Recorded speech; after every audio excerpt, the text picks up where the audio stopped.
नमस्कार साथियों, हिंदी ज्ञानशाला चैनल पर पुनः आपका हार्दिक स्वागत है। साथियों, हिंदी व्याकरण की जो हमारी श्रृंखला चल रही है उसमें आज का जो टॉपिक है हमारा वह है समास। साथियों, समास को किस प्रकार से हम सरल, आसान और ट्रिक के साथ पढ़ सकते हैं जिससे कि अगर एग्जाम में हमारा कोई भी प्रश्न बनता है समास से रिलेटेड तो वो कभी भी हमारा गलत ना हो। साथियों, हिंदी व्याकरण की जो ये हमारी श्रृंखला है ये सभी प्रतियोगी परीक्षा जैसे कि आप देख पा रहे हैं स्क्रीन पर, इन सभी प्रतियोगी परीक्षाओं के लिए बहुत महत्वपूर्ण है जो कि हिंदी व्याकरण से संबंधित परीक्षा है हमारी, जैसे कि आरपीएससी फर्स्ट ग्रेड और रीट की जो एग्जाम आने वाली हैं उनके लिए तो ये बहुत महत्वपूर्ण है। अतः बिना देरी किए हम स्टार्ट करते हैं हमारा समास। सबसे पहले हम जो हमारा समास है उसको हम शाब्दिक अर्थ और सरल अर्थ जो क्या है वो हम देख लेते हैं। यानी कि समास जो है हमारा उसका शाब्दिक जो अर्थ होता है वह है संक्षिप्तीकरण, यानी कि छोटा रूप। यानी कि हम कह सकते हैं कि समास वह छोटा रूप है जिससे कि शब्दों की जो सार्थकता है, सरलता है वो बढ़ जाती है। हिंदी व्याकरण में समास का शाब्दिक अर्थ होता है छोटा रूप। सरल भाषा में कहें तो दो या दो से अधिक शब्दों से मिलकर बने नए और छोटे शब्द जो हैं वो हमारे समास कहलाते हैं, जो कि हमारी भाषा की गुणवत्ता को बढ़ाते हैं। दूसरे शब्दों में अगर हम कहें कि समास वह प्रक्रिया है जिससे हिंदी के कम से कम शब्दों को जोड़कर अधिक से अधिक सार्थक शब्दों वाला वाक्य जो है हम बनाया जाता है, वहां पर शब्दों को हम प्रकट करते हैं, उसे ही हम समास कहते हैं। अब आता है कि जब हम समास जो पढ़ते हैं उसमें एक शब्द आता है सामासिक शब्द। वो क्या होते हैं? वह शब्द जो समास के नियमों से निर्मित होते हैं वो सामासिक पद या समस्त पद कहलाते हैं। यानी कि जो पद बनता है हमारा, जो शब्द बनता है वो हमारा सामासिक शब्द जो है वो कहलाता है। शब्द के समास होने के बाद विभक्ति जो हमारे कारक चिन्ह जो है वो है हमेशा लुप्त हो जाते हैं, जिसे हम परसर्ग के नाम से भी जानते हैं। जैसे कि यहाँ पर उदाहरण दे रखा है कि राजपुत्र, यहाँ पर परसर्ग जो है उसको हटा दिया गया है। अब आता है कि हमारा जब हम समास विग्रह करते हैं तो वो समास विग्रह कहलाता क्या है? सामासिक शब्दों के बीच के संबंध को ठीक तरह से व्यक्त करना समास विग्रह कहलाता है। यानी कि समास विग्रह दो शब्दों को तोड़कर पुनः उसको सही ढंग से सार्थक शब्दों में जोड़ना हमारा समास विग्रह कहलाता है।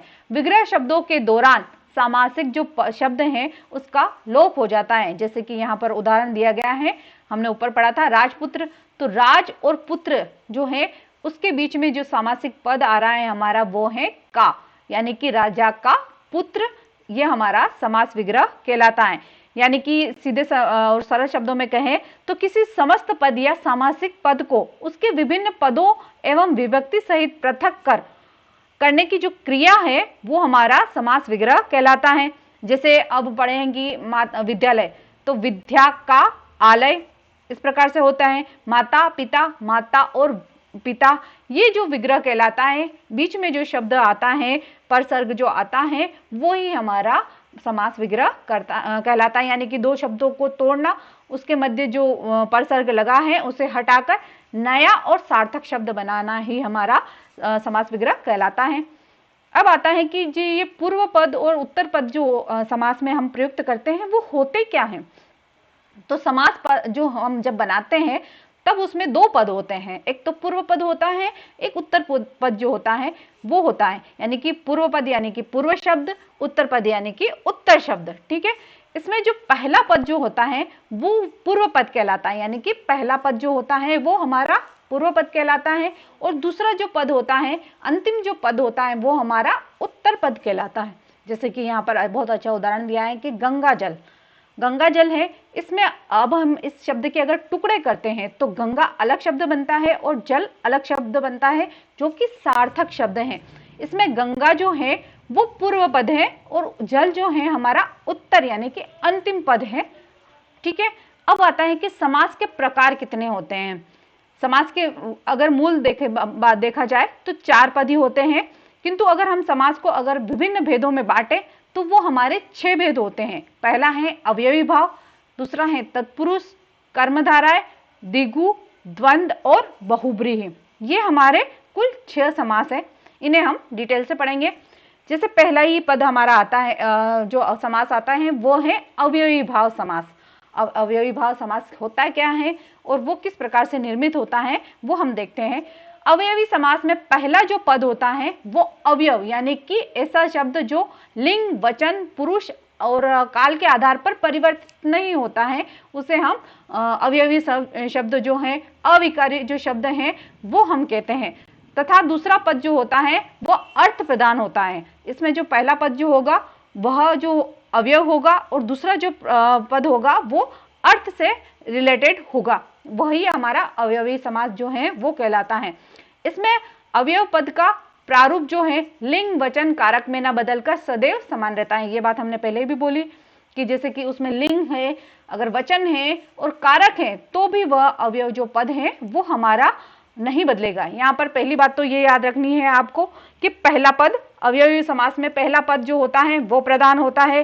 पहला पद और या पूरा पद जो होता है वो अवयव होता है, ठीक है।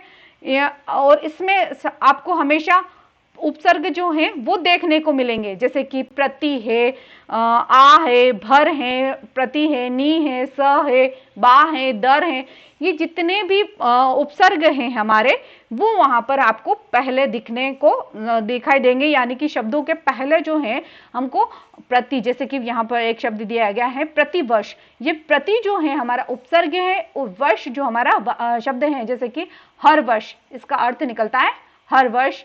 आजन्म, जन्म से लेकर, यहाँ पर हमने समास लगाया है। घर घर, प्रत्येक घर यानी कि किसी भी घर को न छोड़कर। यथाक्रम, क्रम के अनुसार। आमरण, मृत्यु तक। इसके अलावा यथाशक्ति, शक्ति के अनुसार। यथाशीघ्र, जितना शीघ्र हो उतना। यथाविधि, विधि के अनुसार। यथा अवसर, अवसर के अनुसार। प्रतिदिन, प्रत्येक दिन यानी कि दिन दिन। फिर आता है प्रत्येक, हर एक दिन। प्रत्येक यानी कि हर एक एक यानी कि प्रत्येक। प्रत्यक्ष, अक्षी के सामने जो है यानी कि अक्षी के जो आगे रहता है वह प्रत्यक्ष कहलाता है। हाथों हाथ, हाथ ही हाथ में यानी कि एक हाथ से दूसरे हाथ तक। रातों रात, एक रात से मतलब उसी रात में, रात ही रात में। बीचों बीच, ठीक बीच में। साफ साफ, साफ के बाद साफ यानी कि बिल्कुल साफ। पेट भर, पेट जो है वो भरकर। अनुकूल, जैसा कुल है वैसा ही। यायव जीवन, जीवन पर्यंत। इस तरह के जो शब्द हैं हमारे अवयवी भाव समास में बनते हैं। अब आता है हमारा तत्पुरुष समास। इसमें जो बात आती है कि इसमें दूसरा जो पद होता है वो प्रधान होता है। सबसे बड़ी बात जो आती है कि इसमें दूसरा पद जो होता है वो प्रधान होता है, यानी कि दूसरा पद जो होता है वो महत्वपूर्ण होता है तथा यह कारक से जुड़ा हुआ समास होता है। यह कारक जो हमारे विभक्ति जो चिन्ह है उनसे जुड़ा हुआ रहेगा। इसके गातव्य यानी कि विग्रह में जो कारक प्रकट होता है वही कारक हमारा समास कहलाता है। जो हम कारक को प्रकट करते हैं उसी कारक से हमारा जो समास है वो कहलाता है। इसके शब्दों को बनाने में दो पदों के बीच में कारक चिन्ह जो होते हैं पहले लगे हुए रहते हैं, फिर उसके बाद अगर हम समास बनाते हैं तो उनका हम लोप कर देते हैं। इसे ही हम तत्पुरुष समास कहते हैं। यहाँ पर उदाहरण दिए गए हैं, जैसे कि देश के लिए भक्ति, ये जो के लिए जो शब्द है ये हमारा विभक्ति चिन्ह है और इसका जो हम लोप कर देते हैं तो शब्द बनता है देशभक्ति। राजा का पुत्र, का हमारा विभक्ति है राजपुत्र। राह के लिए खर्च, राह खर्च। राजा का महल, राज महल। इसी प्रकार अब यहाँ पर हम उसके भेद देखते हैं कि तत्पुरुष समास जो है उसके भेद कौन कौन से हैं। जैसे कि अगर हम मूल रूप से देखें तो हमारे विभक्ति जो होते हैं 6 विभक्ति होते हैं चिन्ह, किंतु यहाँ पर तत्पुरुष समास में हम केवल 6 जो माफ कीजिएगा हमारे जो विभक्ति हैं वो 8 हैं, किंतु हम उन्हें यहाँ पर तत्पुरुष समास में केवल 6 जो विभक्ति चिन्ह हैं उनका ही प्रयोग करेंगे। पहला जो हमारा कर्ता है और अंतिम जो हमारा संबोधन जो विभक्ति चिन्ह है उसका प्रयोग तत्पुरुष समास में नहीं किया जाता है। अब इसके जो भेद देख लेते हैं, जैसे कि पहला है कर्म तत्पुरुष समास, यानी कि कर्म तत्पुरुष में आपको को जो शब्द हैं वो आपको देखने को मिलेगा, जैसे कि कृष्णार्पण, कृष्ण को अर्पण। नेत्र सुखद, नेत्र को सुखद। वनगमन, वन को गमन, जेब कतरा, जेब को कतरने वाला। यहाँ पर को जो शब्द हैं वो आपको तत्पुरुष समास में देखने को मिलेगा। अब आता है करण तत्पुरुष समास। इसमें आपको से के द्वारा जो शब्द हैं वो आपको यहाँ पर देखने को मिलेंगे। जैसे कि ईश्वर प्रदत्त जो शब्द हैं उसमें ईश्वर से प्रदत्त ये शब्द बनेगा हमारा। हस्तलिखित, हस्त से लिखित। तुलसीकृत, तुलसी द्वारा कृत। रत्न जड़ित, रत्न से जड़ित। यहाँ पर साथियों एक बात कहूंगी कि मैं शब्दों को जब आप तोड़ते हैं तो उसका जो मूल शब्द है वो आपको नहीं तोड़ना है, क्योंकि जो अगर मूल शब्द अगर टूट जाता है तो वो समास जो है उसका महत्व खत्म हो जाता है। अब आता है हमारा तीसरा जो है वो है संप्रदान। संप्रदान तत्पुरुष में हम के लिए जो शब्द है उसका प्रयोग करते हैं। जैसे हवन सामग्री जो शब्द है उसमें हवन के लिए सामग्री, विद्यालय, विद्या के लिए आलय, गुरु दक्षिणा, गुरु के लिए दक्षिणा, पशु बलि, बलि के लिए पशु। इस प्रकार के हम शब्दों का प्रयोग करते हैं। अब जो आता है हमारा अपादान शब्द जो है वो आता है, उसमें अलग जो है वो अलग होने का जो भाव होता है उसका प्रयोग होता है। जैसे से जो शब्द है इसका प्रयोग करेंगे। जैसे ऋण मुक्त, ऋण से मुक्त, पदच्युत, पद से च्युत, मार्ग भ्रष्ट, मार्ग से भ्रष्ट, धर्म विमुख, धर्म से विमुख, देश निकाला, देश से निकाला। फिर आता है हमारा संबंध तत्पुरुष समाज। संबंध तत्पुरुष समाज में हम का, की और के आदि शब्दों का प्रयोग करते हैं। जैसे कि मंत्री परिषद, मंत्रियों की परिषद, प्रेम सागर, प्रेम का सागर, राजमाता, राजा की माता, न कि राजमाता। ठीक है, सार्थक अर्थ भी निकलना चाहिए उसका। अमचूर, आम का चूर्ण, रामचरित, राम का चरित। फिर आता है हमारा अधिकरण तत्पुरुष समाज जो है वो, उसमें हम में, पर और जो पर है, पे आदि जो शब्द हैं उनका प्रयोग करते हैं। जैसे वनवास, वन में वास, जीव दया, जीव पर दया, ध्यान मग्न, ध्यान में मग्न, घुड़ सवार, घोड़े पर सवार, न कि घुड़सवार। ठीक है, घृतान, घी में पका अन्न, कवि पुंगव, कवियों में श्रेष्ठ जो है ये हमारे अधिकरण तत्पुरुष में आते हैं। इस प्रकार हमने तत्पुरुष समाज जो हैं उनके भेद देखे हैं। अब आता है हमारा कर्मधारय समास। कर्मधारय जो समास होता है उसमें जो प्रधान पद जो होता है वो अंतिम पद होता है, यानी कि उत्तर पद जो होता है हमारा वो प्रधान होता है इसमें। और एक जो पद होता है विशेषण होता है, दूसरा है विशेष्य होता है। जैसे कि इस समास में शब्द जो हैं विशेषण और विशेष या उपमेय या उपमान से मिलकर बनाए जाते हैं। यहाँ पर उपमेय शब्द क्या है, यानी कि जिसकी तुलना की जाती है वो हमारा उपमेय कहलाता है, और उपमान जिससे तुलना की जाती है वो हमारा उपमान कहलाता है। जैसे कि हम उदाहरणों से और अच्छे से समझेंगे इसको। चरण कमल, यहाँ पर जो चरण है वो हमारा उपमेय है और उपमान जो है वो कमल है, यानी कि कमल के समान चरण। चरणों की तुलना किससे की गई है, कमल से की गई है, इसीलिए वहां पर जो उपमान है वो हमारा कमल है। फिर आता है चंद्रमुख, यानी कि मुख जैसा, चंद्र जैसा मुख, यानी कि मुख की तुलना किससे की गई है, हमारे चंद्र से, यानी कि उपमेय कौन सा है हमारा, चंद्र है यहाँ पर। पीतांबर, पीत है जो अंबर, लाल मणि, लाल है जो मणि, महादेव, महान है जो देव, नवयुवक, नव है जो युवक, महान है जो पुरुष, महापुरुष, घनश्याम, घन जैसा श्याम, पीतांबर, पीत है जो अंबर, महर्षि, महान है जो ऋषि, नराधम, अदम है जो नर, रक्तांबर, रक्त यानी कि लाल रंग से जो है अंबर।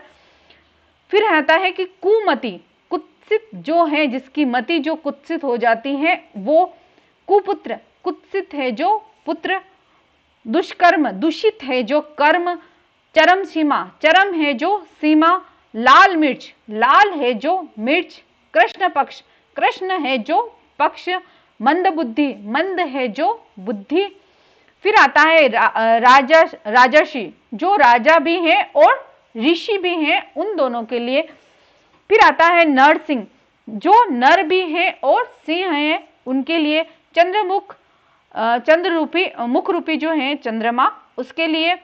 फिर आता है वचनामृत, वचन रूपी अमृत। चरण कमल, चरण रूपी कमल। क्रोधाग्नि, क्रोध रूपी अग्नि। ये जो हमारे हैं कुछ शब्द जो इसमें कर्मधारय समास में आते हैं। अब आते हैं कि कर्मधारय समास के जो भेद हैं वो कौन कौन से हैं। पहला तो है विशेषणोव्यय पद जो है कर्मधारय समास, इसमें विशेषण जो होता है वह प्रमुख होता है, और विशेषोव्यय पद कर्मधारय समास, इसमें विशेष जो होता है हमारा वह हमारा प्रधान रहता है, और विशेषण से पूर्व जो पद रहता है वो हमारा विशेषण पूर्व पद कर्मधारय समास कहलाता है। और इसमें विशेष से पूर्व जो पद होता है वो हमारा कर्मधारय समास के अंतर्गत आता है, और विशेषण पूर्व पद, विशेषण का जो पूर्व पद है वो हमारा इस कर्मधारय समास के अंतर्गत आता है। अब देखते हैं हमारा द्विगु समास।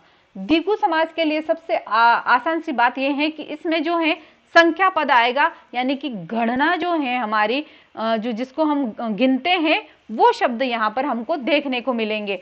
द्विगु समास में पूर्व पद संख्यावाचक होता है, यानी कि पहला पद जो होता है वो संख्यावाचक होता है, तथा कभी कभी उत्तर पद भी संख्यावाची हो सकता है, यानी कि उस शब्द के अनुसार ही हम उसको कहते हैं कि जो पहला अगर पद है, यानी कि दोनों में से कहीं पर भी संख्यावाचक आ सकता है, किंतु अक्सर करके हमें पूर्व पद ही संख्यावाची देखने को मिलता है। इस समास में प्रयुक्त संख्या किसी अर्थ को नहीं, एक समूह को इंगित करती है, यानी कि जो है किसी एक पर्टिकुलर एक संख्या को नहीं बताएगी, बल्कि वह पूरे समूह को ही दर्शाती है, पूरे समूह का नेतृत्व करती है। वह समास जो किसी समस्त पद, समाहार या समूह का बोध कराए वो द्विगु समास कहलाता है, यानी कि इसमें प्रायः क्या आपको पूर्व पद जो है वो संख्या पद दिखनेगा, साथ ही साथ जो समस्त पद जो है वो किसी समूह या किसी गुच्छे को, समूहों को या समाहार जो शब्द हैं उसके झुंड को जो है उसको दर्शाती है, वो हमारा द्विगु समास होता है। जैसे कि यहाँ पर उदाहरण दिए गए हैं कि दोपहर, दो पहरों का समाहार, यानी कि दो जो समय है, दो जो घड़ियां हैं उनका जो समाहार है वो हमारा दोपहर कहलाता है। त्रिवेणी, तीन वेणियों का समूह। त्रिलोक, तीन लोकों का समाहार। त्रिभुज, तीन भुजाओं का समाहार। इसके साथ ही साथ दो राहा, दो राहों का समाहार। त्रिभुज, तीन भुजाओं का समाहार। त्रिरत्न, तीन रत्नों का समूह। संकलन त्रय, तीन का समाहार, यानी कि तीन व्यक्ति हो सकते हैं, तीन वस्तुएं हो सकती हैं, तीन पदार्थ हो सकते हैं, उनका जो समाहार कहलाता है वो हमारा संकलन त्रय कहलाता है। चौमासा, चार मासों का समाहार। चतुर्भुज, चार भुजाओं का समाहार। चतुर्वर्ण, चार वर्णों का समाहार। पंचामृत, पांच अमृतों का समाहार। फिर आता है पंचपात्र, पांच पात्रों का समाहार। पंचवटी, पांच वटों का समाहार। षडभुज, षट यानी कि छह भुजाओं का समाहार। सप्ताह, सात अहो यानी कि 7 दिनों का जो समाहार है वो हमारा सप्ताह कहलाता है। सत्सई, 700 का जो है वो समाहार कहलाता है। नवरत्न, 9 रत्नों का समूह। नवरात्र, 9 रात्रों का समाहार, ये हमारा मोस्ट इंपॉर्टेंट है नवरात्र। शताब्दी, शत यानी कि 100, अब्दी यानी कि वर्षों का समाहार, यानी कि शत अब्दों का समाहार, ये हमारे द्विगु समास के अंतर्गत आते हैं। अब देखते हैं कि द्विगु समास के भेद कौन कौन से हैं। पहला जो है समाहार द्विगु समास, यानी कि जो उसमें वाक्य जो बनेगा, शब्द जो बनेगा, उसमें समाहार शब्द जो है उसका अर्थ आएगा कि समाहार का जो अर्थ होता है वह समुदाय होता है, इकट्ठा होना है या समेटना, एक साथ उनको जोड़ना है, वो हमारा समाहार द्विगु समास कहलाता है। जैसे कि 3 लोकों का समाहार, त्रिलोक। फिर आता है कि पंचामृत, 5 अमृतों का समाहार, उनको मिलाना यानी कि इकट्ठा करने का जो भाव होता है वो समाहार द्विगु समास में आता है। फिर आता है उत्तर पद जो होता है वो किस प्रकार से बनता है उत्तर पद द्विगु समास। इसके 2 भेद होते हैं। पहला बेटा या फिर उत्पन्न के अर्थ में, यानी कि पहला तो बेटा होगा, फिर जो है वो उत्पन्न यानी कि जिससे पैदा हुआ है उसके अर्थ में, जैसे कि दो माँ का, दू माता, यानी कि जो एक माता है जो उसने जिसको जन्म दिया, और दूसरी जो माता है जिसने उसको जन्म नहीं दिया है, वो हमारी दू माता के अंतर्गत इसमें आता है। फिर आता है समाहार द्विगु समास, ये वह समास जिसमें सच में उत्तर पद पर जोर दिया जाता है, यानी कि जो लास्ट का जो पद होता है, अंतिम पद जो होता है, उस पर हम जोर देते हैं। जैसे कि 5 प्रणाम, पंच प्रमाण, प्रमाण तो है पर कितने प्रमाण हैं, 5 प्रमाण जो हैं वो हमारे इसके अंतर्गत आते हैं। अब देखते हैं हम द्वंद्व समास को। द्वंद्व समास में जो होता है, दोनों ही पद जो होते हैं वो प्रधान होते हैं, यानी कि उनके बीच जो है और इत्यादि और या एवं जो शब्द हैं इसका प्रयोग होता है। इसमें दोनों जो पद होते हैं दोनों ही मुख्य होते हैं, यानी कि इसमें कोई भी पद जो होता है वो प्रधान नहीं होता, दोनों ही जो पद होते हैं वो प्रधान होते हैं।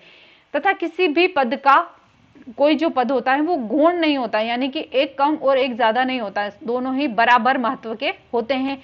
इन दोनों ही पद जो होते हैं वो एक दूसरे के पूरक होते हैं, यानी कि एक के बिना दूसरा पद जो है वो निरर्थक हो जाता है, यानी कि दोनों ही पदों का समान महत्व है, ये एक दूसरे के पूरक होते हैं, विपरीत होते हैं।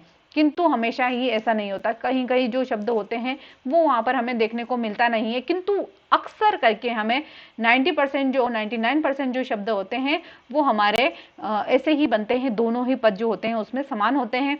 इस समास में विग्रह करने पर और, अथवा, या, एवं, इनका हम प्रयोग करते हैं इन शब्दों को, यानी कि उन शब्दों को जब हम समारोह करते हैं, विग्रह करते हैं, तब उनमें हम और, अथवा, या, एवं आदि जो शब्द हैं उनका जो इस्तेमाल करते हैं, यानी कि जो हमारे निपात हैं उन सभी का हम प्रयोग करते हैं। जैसे कि यहाँ पर हम जलवायु, तो जल भी महत्वपूर्ण है और वायु भी महत्वपूर्ण है, इसलिए इन दोनों पद जो है इनके बीच में समाहार जो पद नया जो शब्द बना है वो और जो शब्द हैं उसको हमने जोड़ा है, और जल और वायु से हमने जलवायु बनाई है। पाप और पुण्य, पाप पुण्य, राधा और कृष्ण, राधा कृष्ण, नर और नारी, नर नारी, अमीर और गरीब, अमीर गरीब।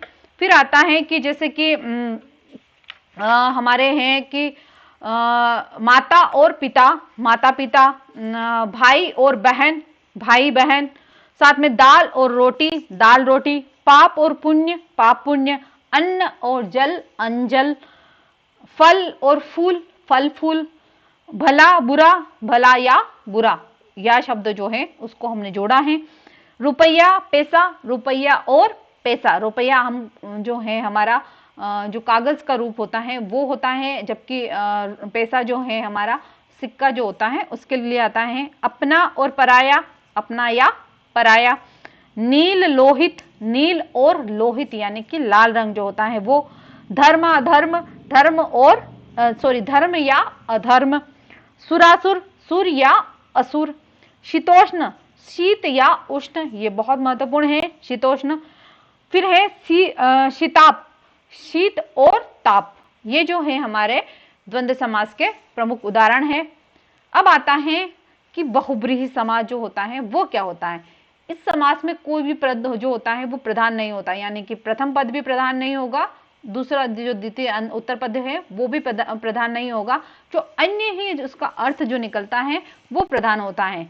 जैसे कि यहाँ पर देखते हैं कि इस तरह के समास में कोई भी पद जो होता है वो प्रधान नहीं होता है, तथा जब दो पदों से मिलकर तीसरा जो पद बनाया जाता है वो अन्य ही अर्थ जो होता है वो देता है, और वो ही हमारा प्रधान पद कहलाता है। इस विग्रह को करने के लिए, यानी कि बहुब्रीहि समाज में विग्रह करने के लिए हम वाला है, जो है, जिसका, जिसकी, जिसके, वह इत्यादि जो शब्द हैं उनका हम प्रयोग करते हैं, वह हमारा बहुब्रीहि समाज कहलाता है। जैसे कि हम उदाहरण देखते हैं, श्वेतांबर, श्वेतांबर यानी कि सफेद वस्त्रों वाली, यहाँ पर सफेद वस्त्रों वाली किसी महिला के रूप में ना आकर सरस्वती जो हमारी विद्या की देवी है, शारदा माँ है, उनके लिए आता है। गजानन, गज का आनन है जिसका, यानी कि गणेश के लिए। नीलकंठ, नीला है कंठ जिसका, अर्थात शिव। दशानन, दश है आनन यानी कि सिर है जिसके, अर्थात रावण। फिर आता है कि त्रिनेत्र, तीन है नेत्र जिसके, अर्थात शिव। चतुर्भुज, चार हैं भुजाएं यानी कि चार जो हाथ हैं जिसके, अर्थात विष्णु। षडानन, षट आनन है जिसके, अर्थात कार्तिकेय।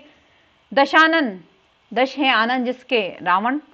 फिर आता है घनश्याम, घन जैसा श्याम है जो, अर्थात जब भी हम घनश्याम का प्रयोग करते हैं तो हमारे लिए कृष्ण जो है उसका स्वरूप हमारे सामने आता है, यानी कि अन्य जो अर्थ है वो आता है हमारे, यानी कि घन जो होता है उसका अर्थ होता है बादल और श्याम का अर्थ होता है काला, पर हम यहाँ पर वो अर्थ न निकालकर अन्य अर्थ निकालते हैं, उसका अर्थ होता है भगवान कृष्ण के लिए। चंद्रचूड, चंद्रचूड़ है जिसके, यानी कि जिसके सिर पर चंद्र जो है उसका जूड़ा बना हुआ है, अर्थात शिवजी। मुरारी, मूर है अरि जय वह, यानी कि शिवजी के लिए। गिरधर, गिरि को धारण करने वाला, अर्थात कृष्ण। नील लोहित, नीला है लहू जिसका, अर्थात नील लोहित। सुग्रीव, जिसकी सुंदर है ग्रीवा, जिसकी उसकी यानी कि मोर के लिए भी आता है। फिर महादेव, देवताओं में जो है महान, अर्थात शिव के लिए। मयूर वाहन, मयूर है जिसका वाहन, अर्थात कार्तिकेय के लिए। इस प्रकार से हम बहुब्रीहि समास जो है हमारे वो बनाते हैं। साथियों, अब इसका हम एक बार समरी कर लेते हैं कि किस प्रकार से हम जो है तत्पुरुष समास जो है उसमें हम के, से जो शब्द हैं उनका हम प्रयोग करते हैं। कर्मधारय समास में हम विशेषता को बताते हैं। बहुब्रीहि समास में कोई तीसरा जो पद होता है वही प्रदान होता है। द्विगु में हम गणना या जो संख्यावाचक शब्द जो हैं वो उसका प्रयोग करते हैं। द्वंद्व समास में और या अथवा इनका हम प्रयोग करते हैं। अवयवी में जो है यथा, भर, प्रति, नि, स, बा, दर, अनु इत्यादि शब्दों का प्रयोग करते हैं। इस प्रकार हमने साथियों हमारा जो समास शब्द जो है टॉपिक उसको हमने अच्छे से सरल आसान शब्दों में समझा है। अगर आपको मेरा वीडियो पसंद आया है तो आप सभी से रिक्वेस्ट करती हूँ कि साथियों मेरे वीडियो को लाइक कीजिएगा, सब्सक्राइब कीजिएगा। जिसने अभी तक सब्सक्राइब नहीं किया है वो प्लीज़ सब्सक्राइब कर लीजिएगा और अपने अन्य साथियों तक इसे ज़रूर पहुँचाइएगा ताकि वे इसका लाभ ले सकें। धन्यवाद। Thank you for watching.